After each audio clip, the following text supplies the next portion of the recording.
Hola, en este canal aprenderemos cómo revertir la entropía.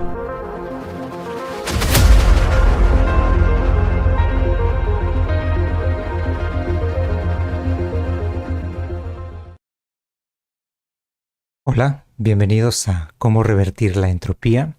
Ahora vamos a hacer un nuevo capítulo del curso de mecánica cuántica para principiantes. En esta ocasión, al fin vamos a ver un poco de lo que es la mecánica cuántica en sí. Y para eso voy a hacer un ejemplo de una partícula que está en una línea recta, ¿no? Esta línea recta le he puesto coordenadas, le he puesto las coordenadas 0, 1, 2, 3 positivos y las coordenadas negativas. Entonces digamos que sabemos que una partícula está en esta línea recta y nos podemos medir, ¿no? Saben que no sabemos en dónde está exactamente hasta que no midamos. Entonces hacemos la primera medición y nos sale por aquí. Hacemos la segunda medición y nos sale por aquí. Y así sucesivamente hasta llenar esto. Y nos damos cuenta de que mientras más cerca esté del punto cero, más veces voy a verlo. Más veces voy a ver acumulados las medidas, ¿no?, de esta partícula. Digamos que si tuviéramos más medidas, voy a poner una encima del otro. Por ejemplo, si me salen dos veces en el punto de aquí, en este punto de aquí, las pongo así, ¿no? Otra medida encima. Y luego voy acumulando las medidas.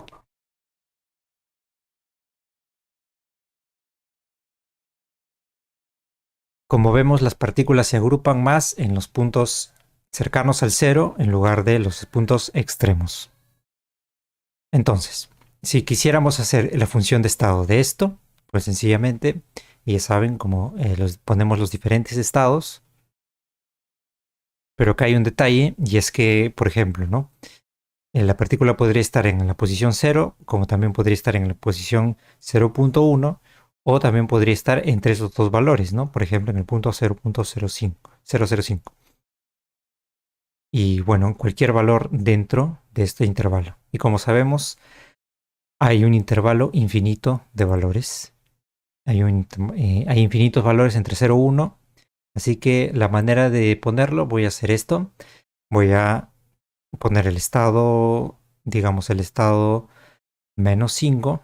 O mejor voy a empezar del 0. Voy a ponerlo así. Sería el coeficiente en el punto 0 multiplicado con el estado 0 más el coeficiente en el estado h. Me voy a desplazar. Este es el punto 0. Este es el punto 0. Y me voy a desplazar una distancia de h hacia la derecha. H es mayor a 0. Y h es bastante pequeño. Es mucho menor que 1. Entonces digamos que me desplazo h. Entonces aterrizaría en el punto h. Y si me desplazo otro h, estaría en el punto 2h. Si me desplazo otra distancia h, estaría en el punto 3h y así sucesivamente. Entonces sería el estado, el coeficiente psi en el punto h por el estado h más el coeficiente 2 en el punto 2h por el estado 2h más el coeficiente en el estado 3h por el estado 3h y así sucesivamente hasta el infinito. Y bueno, no hay que olvidarse que también en los negativos se hace lo mismo. Solamente estoy viendo hacia la derecha, pero también puedo ir hacia la izquierda. Entonces ponemos así el estado en el punto -1 con el estado -1 o -h, perdón, el estado -h más el estado en el punto -2h por el estado -2h y así sucesivamente hasta el menos infinito. Entonces de aquí nos vamos a los dos extremos, ¿no? Desde el menos infinito hasta el infinito. Listo. Entonces esto de aquí lo voy a expresar de manera más compacta como la sumatoria desde el menos infinito hasta el más infinito con el contador n de psi evaluado en nh por el estado psi, por el estado nh. Y como sabrán, el nh va a representar el x, ¿no? Si por ejemplo tengo 3000 h y h vale 0.001, digamos, entonces esto sería 3. ¿no? Si es que hay 3000 pedazos entre 0 y 3, ¿no? Si hay 3000 pedazos entre 0 y 3, entonces cuando me den el pedazo n por h sería igual a 3. Entonces n por h es igual a x. En el caso continuo.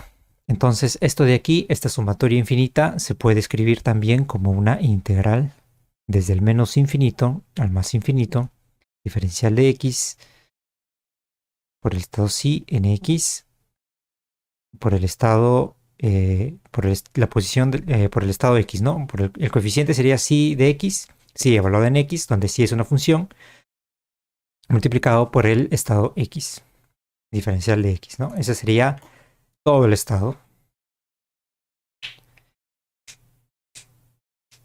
También hay que recordar que el estado sí multiplicado con su conjugado, este es el conjugado, me debe dar 1. Eso sí o sí. Y también recordemos que la base, digamos, x, con el estado sí, me debe dar sí de x, ¿no? Esto viene de los casos continuos, así que es fácil hacer una analogía entre ambos. Y listo. Así se formula el caso continuo para una partícula. Hay medidas que son continuas, por ejemplo, la posición y el momento, como hay medidas que son discretas, como por ejemplo el spin. El spin puede ser hacia arriba o hacia abajo o hacia la izquierda o la derecha, pero son discretos, o sea, uno o el otro, es uno o el otro. En cambio, acá tenemos infinitos puntos que pueden ser en los que puede estar la partícula, la posición de la partícula. ¿Listo? Y ya está. Ahora, ¿cómo saber el psi de x? ¿No? ¿Cómo yo podría averiguar el psi de x? Que a las finales, si yo multiplico el psi de x por la conjugada, eso me va a dar la densidad de probabilidad en el punto x.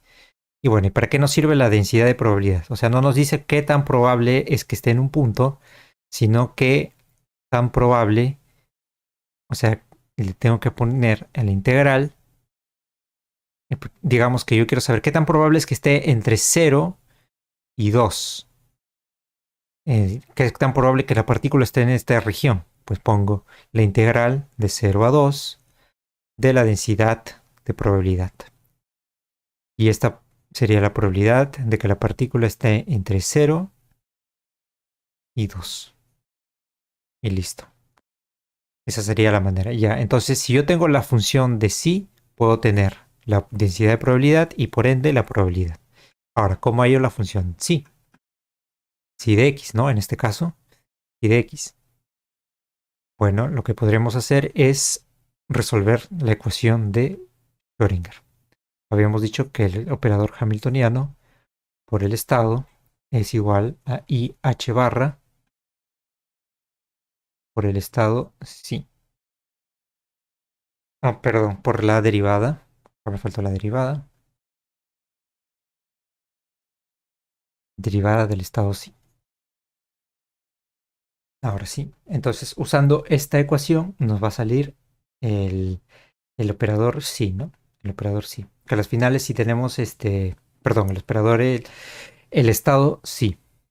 A las finales si tenemos la función del estado, solamente tendríamos que multiplicarlo por el conjugado de x para tener el sí de x.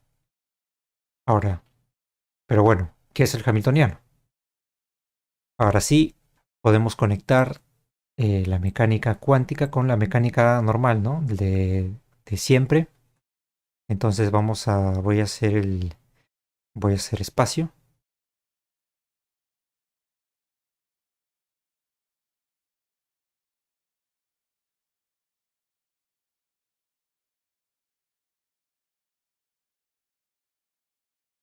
Listo.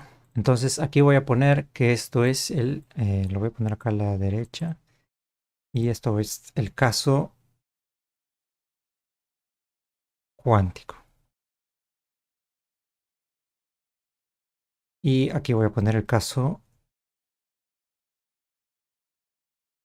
clásico. El clásico es el de siempre, ¿no? Digamos Newton. o Newton, o bueno, hay otras mecánicas, pero lo importante es que sin ningún efecto cuántico, ¿no? Simplemente es clásico. No hay, imaginemos que no existe la cuántica, listo, no sería el mundo clásico. Entonces recordemos que, y esto es algo también de colegio, no es algo difícil, sería que la energía era igual a un medio de la masa por la velocidad al cuadrado más el potencial. Eso era la energía. Y bueno, el hamiltoniano tiene la cualidad de que también puede ser en los casos en donde el hamiltoniano no depende del tiempo, la energía es igual al hamiltoniano. Entonces, como este hamiltoniano no depende del tiempo, podemos decir que el hamiltoniano es la energía. Y para efectos prácticos es lo que más se ve en mecánica cuántica. Entonces, el hamiltoniano, en el caso clásico, es un medio de la masa por la velocidad al cuadrado más el potencial en un punto X. Esto es potencial. Digamos, el potencial eléctrico o el potencial gravitatorio. Hay muchos tipos de potenciales, pero el que nos interesa es uno general que se le voy a llamar B y en función de X, ¿no? Que depende de las posiciones nada más. Ahora recordemos también que el momento es igual a el momento es igual a masa por la velocidad. Masa por la velocidad. Esto es el momento lineal. Todas estas cosas son clásicas. Momento lineal. Y si el momento lineal es así, entonces la velocidad es el momento lineal entre m. Y lo podemos reemplazar aquí. Entonces el hamiltoniano, que depende de x y de p, es igual a un medio de la masa por la velocidad al cuadrado, que sería igual a p sobre m al cuadrado, más el potencial que depende de x. Luego, esto de x, p al cuadrado sobre m al cuadrado, ¿verdad? Borramos. Y m al cuadrado por m por 1 sobre m al cuadrado, se va un m al cuadrado. Y tendremos esto de aquí, p al cuadrado sobre 2m más el potencial. Listo. Y esto sería el hamiltoniano clásico. Y bueno, ¿de qué nos sirve el hamiltoniano? Pues para hacer una analogía con el hamiltoniano cuántico. Y sería la misma historia. Este es el hamiltoniano cuántico, simplemente que ahora el hamiltoniano se vuelve un operador y sería igual a el P de lo que es una cantidad, ¿no? Una cantidad pasa a ser un operador, o sea, le pongo un sombrerito, como ya habíamos visto anteriormente en el video pasado. Se vuelve un operador y como está al cuadrado, es el cuadrado sobre 2m, todo igual. El momento se vuelve un operador. La masa sigue siendo una cantidad que se conserva, ¿no? O sea, no va a cambiar eso. La masa es p al cuadrado sobre 2m más el potencial, pero en lugar de ser una función de la posición, se vuelve una función del operador posición. Se vuelve otro operador. Y listo. Ya está. Y bueno, justamente todo este formalismo de ponerle IH, todo esto de poner operadores y bases así, todo eso es para que el paso de cuántica a clásico sea más sencillo de manejar, ¿no? Entonces simplemente tenemos el hamiltoniano, lo pasamos así y ya está. Pasamos de hamiltonianos clásicos a hamiltonianos cuánticos. Y bueno, ya está. Podremos aplicar este operador hamiltoniano al estado sí. Entonces, ¿cómo sería? Voy a copiar todo esto. Lo copiamos acá. Y el operador, digamos que estoy trabajando sin ningún potencial, ¿no? Vamos a poner esto igual a 0. Y solamente nos vamos a quedar con este operador, que es una partícula libre, ¿no? Es una partícula libre. Si tienes una partícula libre, tu energía va a ser p al cuadrado sobre 2m en el caso clásico y en el caso cuántico va a ser P operador sobre 2m nada más. Listo. Y vamos a borrar esto. Y nos vamos a enfocar nada más en el operador P al cuadrado sobre 2m. Nada más. Me voy a hacer espacio. Y listo. Y entonces, para poder resolver esto, ¿qué significaría el operador P al cuadrado sobre 2m? Pues significaría que lo que él va a hacer, el operador le va a hacer al estado sí, va a ser igual a IH por la derivada del estado sí con respecto al tiempo, ¿no? Y sí va a depender de X y va a depender del tiempo.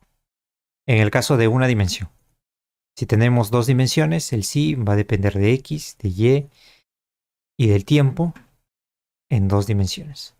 Si tenemos tres dimensiones, que son las tres dimensiones de, bueno, de la realidad, ¿no? Sería X, Y, Z y el tiempo. O también lo ponen así. En vez de poner X, Y, Z, pongo el vector posición y el tiempo. Pero bueno, ahora solamente para simplificar las cosas vamos a trabajar en una dimensión con el estado sí que depende de X y del tiempo. Y entonces el operador sería así, ¿no? Voy a multiplicar a ambos lados. Para resolver esto, se multiplica a ambos lados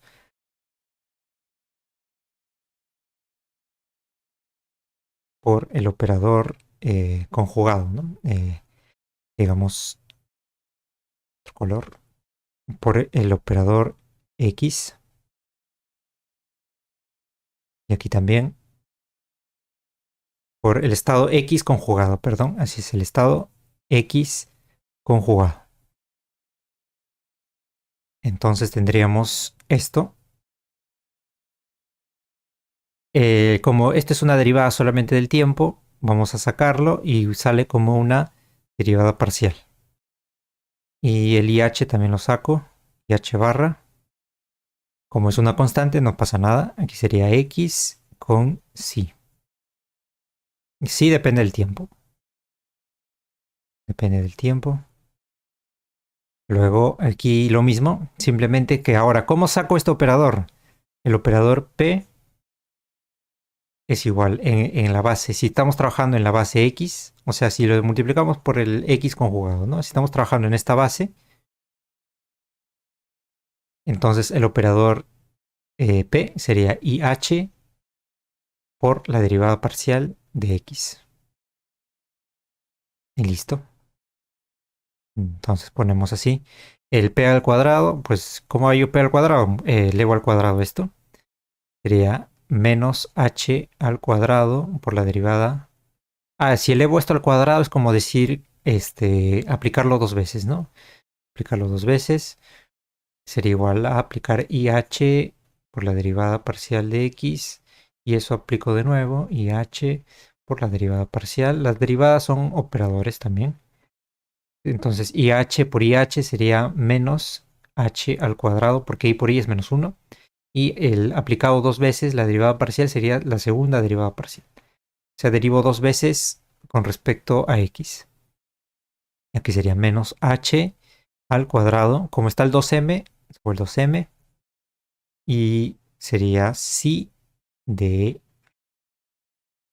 perdón. Todavía no. Lo voy a dejar así, ¿no? X y si. Y el si depende del tiempo. Ahora sí, continuamos. Y esto de aquí, recordemos aquí. El sí que depende del tiempo multiplicado con el X sería igual a sí que depende de X y del tiempo. Entonces vamos a hacer eso.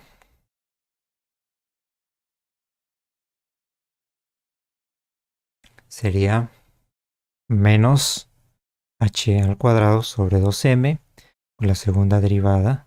Aquí me faltó la segunda derivada.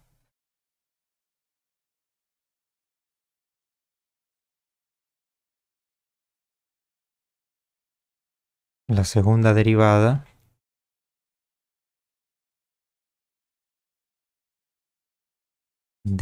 ahora sí, lo reemplazamos de aquí con el estado sí, cuando es una función, ¿no? Que depende de x y del tiempo.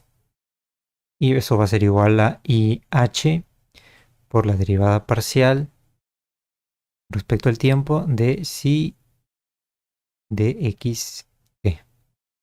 Ahora sí, ya tenemos la ecuación de Schrödinger como normalmente se ve, ¿no? No con estados ni operadores, sino como una ecuación diferencial de derivadas parciales. Entonces de aquí viene esa ecuación diferencial. La ecuación diferencial viene de aquí. ¿Y esto qué significa? Pues significa simplemente que para hallar cómo sería el estado sí, o los coeficientes del estado, recuerden que el estado era la integral de menos infinito al infinito, diferencial de x del estado sí de x. Perdón, de la función de estado, yo le digo estado, pero es función de estado. De función de estado evaluado en x por el estado de x. Listo. Entonces recordemos que esto es un montón de estados y hasta que no midamos nos puede dar cualquiera de esos estados. Y como sé el sí de x, pues resuelvo la ecuación de Schrödinger para el caso con un hamiltoniano específico. Y así se resuelven los problemas de mecánica cuántica. Tenemos un sistema con un hamiltoniano. El hamiltoniano es muy parecido al caso clásico.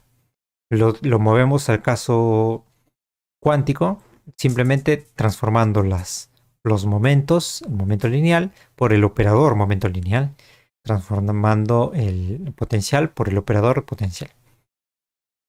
Y luego resolvemos la ecuación de Schrödinger, que es esta de aquí. Pues todo nace de esto.